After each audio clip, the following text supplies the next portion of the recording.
धन्यवाद मान्यवर, आपने इस महत्वपूर्ण एप्रोप्रिएशन बिल पे मुझे अपनी बात कहने का मौका दिया। मान्यवर, इस पूरे बिल को देखने के बाद जो डिमांड्स है माननीय मंत्री जी की, उसमें जो मौजूदा परिस्थितियां हैं उसके लिए 57,000 करोड़ रुपए की मांग उन्होंने सदन से की है मंजूरी के लिए। मान्यवर, अभी जब नेता सदन बोल रहे थे तो उन्होंने कहा कि ये जो संकट है, विपत्ति का काल है, इस काल में विपक्ष हमारा साथ नहीं दे रहा है। ये विपत्ति आ पड़ी है, आई हुई विपत्ति है, इसमें तो सबको साथ देना चाहिए। लेकिन मैं आपके माध्यम से सरकार से पूछना चाहता हूं, यह विपत्ति आई हुई कैसे है?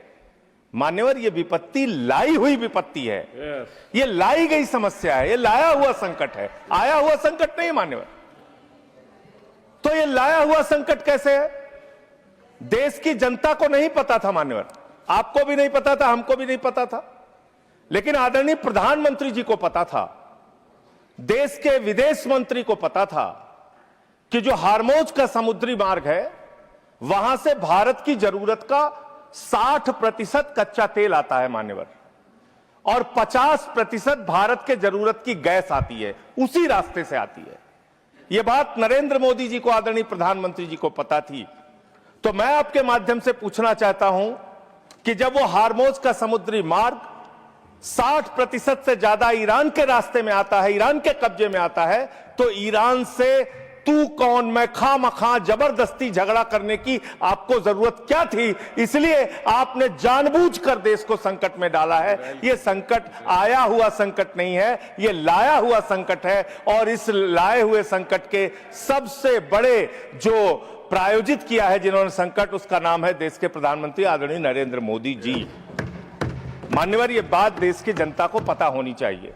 दूसरी बात मान्यवर, आपका परंपरागत मित्र है ईरान, और खुद प्रधानमंत्री ने माना है। प्रधानमंत्री जी जब गए थे ईरान की यात्रा में, उन्होंने कहा भारत और ईरान की दोस्ती इतिहास से भी पुरानी है।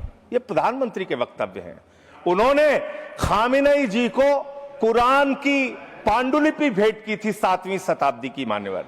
उन्होंने चाबार पोर्ट का समझौता किया था, जिसका बखान प्रधानमंत्री ने खूब किया कि भारत का व्यापार बढ़ जाएगा, पाकिस्तान की अब हमें जरूरत नहीं पड़ेगी, अब हम अपना एक अलग रास्ता बना के और भारत के व्यापार को बढ़ाएंगे। और वहां पर सरकार ने सैकड़ों करोड़ रुपए चाबार पोर्ट पे वेस्ट किया। 2019 तक भारत को ईरान से सस्ता तेल मिलता था, रुपए में तेल मिलता था, गैस मिलती थी, हमारा मित्रतापूर्ण संबंध था उनसे।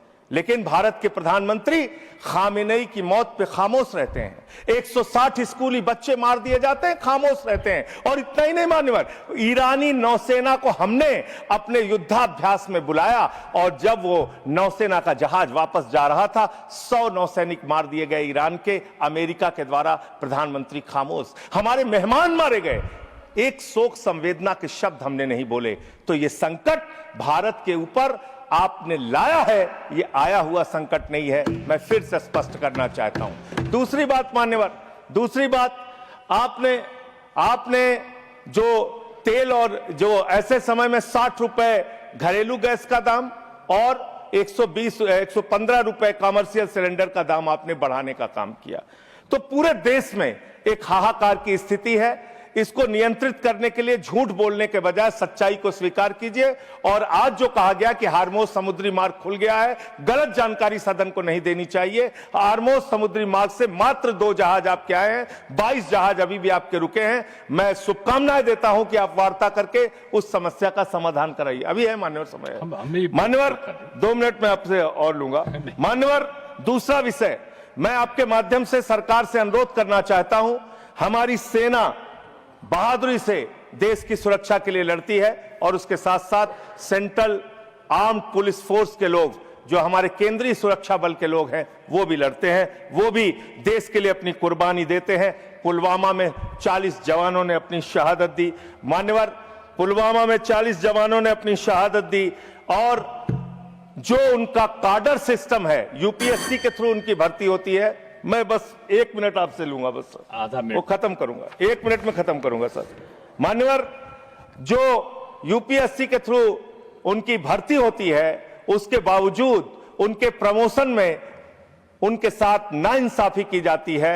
सुप्रीम कोर्ट तक से वो जीत चुके हैं, लेकिन बार बार उनके साथ नाइंसाफी हो रही है। और 1 मिनट में अपनी बात कह के खत्म करूंगा सर। जो प्रमोशन का सिस्टम है उनके साथ, जो अन्याय उनको झेलना पड़ रहा है, वो एक असिस्टेंट, एक डिप्टी कमांडेंट को जो सीआरपीएफ में है, 18 साल में, बस खत्म कर रहा हूं सर, विषय नहीं है ना, 1 मिनट में खत्म कर रहा हूं सर। उसी के लिए डिमांड में चाहता हूं सरकार के सामने एक प्रस्ताव मेरा। 18 वर्षों में एक प्रमोशन मिलता है सीआरपीएफ के डिप्टी कमांडेंट को, और असिस्टेंट कमांडेंट को 15 वर्ष में एक प्रमोशन मिलता है। यही हाल बीएसएफ का है। लेकिन जो आईपीएस बैच के अधिकारी हैं, उनको 4-4 प्रमोशंस मिलते हैं। हमें आईपीएस के प्रमोशन से परेशानी नहीं है, लेकिन बीएसएफ में, सर खत्म कर रहा हूं सर, 30 सेकंड में खत्म कर रहा हूं सर, खत्म कर रहा हूं 30 सेकंड में सर। मेरा सिर्फ आपके माध्यम से सरकार से इतना अनुरोध है कि जो हमारे केंद्रीय सुरक्षा बल के जवान हैं, जो हमारी वो सेना है, उसका मनोबल कमजोर ना हो जवानों का, और उसमें आईपीएस को उनकी पोस्टों पे ना बैठाया जाए। जहां डीजी, डीआईजी, आईजी बनने में उनकी योग्यता है, उनको उस पोस्ट पर बैठाया।